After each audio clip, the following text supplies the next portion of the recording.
चलिए आज क्लास हम लोग देखेंगे रासायनिक बंधन के आधुनिक सिद्धांत। जो भी रासायनिक बंध के परंपरागत सिद्धांत दिए गए थे उससे बहुत से तथ्यों की व्याख्या नहीं हो सकी, है ना। जैसे रासायनिक बंध जब बनते हैं तो साझिक इलेक्ट्रॉन कहाँ रखे जाते हैं, है ना, उनका प्लेसमेंट क्या है, सहसंयोजी अणु की आकृति क्या होती है, सहसंयोजी अणु में परमाणुओं के बीच बंध ऊर्जा क्यों और कैसे होता है, बंध दूरी का अस्तित्व क्यों है। ये तमाम बातों को स्पष्ट करने के लिए जो नए सिद्धांत दिए गए उसी को कहा जाता है रासायनिक बंध के आधुनिक सिद्धांत। देखिए, रासायनिक बंध के आधुनिक सिद्धांत, ये मूलतः देखिए, पहला होता है संयोजकता बंधन सिद्धांत। संयोजकता बंधन सिद्धांत, इसको हम लोग कहते हैं वैलेंस बॉन्ड थ्योरी, शॉर्ट में VBT कहा जाता है ना। होता है आणविक ऑर्बिटल सिद्धांत, इसको हम लोग कहते हैं मोलेकुलर ऑर्बिटल थ्योरी, शॉर्ट में MOT कहते हैं ना। तीसरा होता है क्रिस्टल फील्ड सिद्धांत, क्रिस्टल फील्ड थ्योरी, शॉर्ट में CFT कहा जाता है ना। चौथा होता है लिगैंड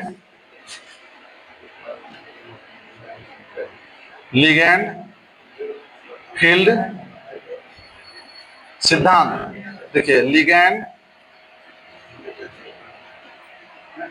फील्ड थ्योरी, उसको कहते हैं हम लोग LFT, ठीक है। देखिए, ये चार मुख्य रासायनिक बंध के सिद्धांत दिए गए जिससे हम आधुनिक तौर पर किसी भी सहसंयोजी अणु के बंध की प्रकृति, आकृति, बंधन ऊर्जा और बंधन दूरी सब की व्याख्या कर सकते हैं, है ना। इसमें देखिए, ये दो सिद्धांत हमको अभी 11th में पढ़ना है, इसको हम लोग 12th में पढ़ेंगे, एक चैप्टर है अलग उसमें, और ये आगे की क्लास में, उच्च क्लास में, हायर क्लास में इसके बारे में बताया जाएगा ना। अब ये पूरे सिद्धांत से क्या फायदा हमको मिला। सामान्य जो सिद्धांत था कि हम लोग ये नहीं बता सकते थे कि साझिक इलेक्ट्रॉन कहाँ एडजस्ट होते हैं, उसके लिए पहला सिद्धांत दिया गया संयोजकता बंधन सिद्धांत के बारे में। और इसको हम समझाना चाहें, देखिए,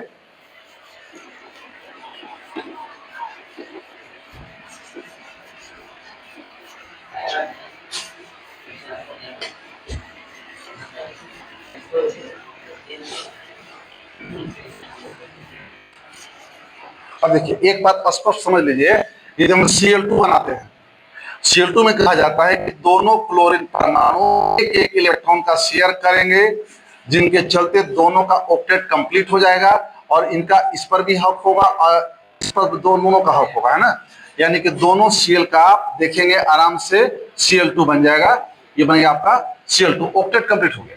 ये तो ठीक है, लेकिन अब ये समस्या थी कि जो साझिक इलेक्ट्रॉन हैं, ये साझिक इलेक्ट्रॉन कहाँ रखे जाते होंगे। यदि ये क्लोरीन दे रहा है और ये भी दे रहा है तो दे कहाँ रहा है।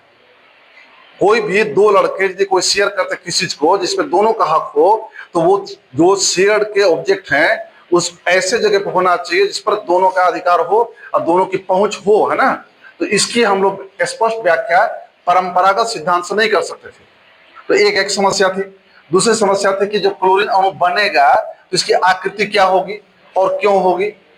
तीसरी समस्या थी कि इसके बीच का जो हम बंध दिखा रहे, बंध दूरी जो हम बॉन्ड लेंथ कहते हैं, ये क्यों एक सर्टेन डिस्टेंस तक ही परमाणु जुटेंगे और क्यों नहीं सट पाए। ये तमाम चीज को स्पष्ट करने के लिए जो पहला सिद्धांत दिया गया था उसका था संयोजकता बंधन सिद्धांत, ठीक है। अब इस सिद्धांत को देखिए,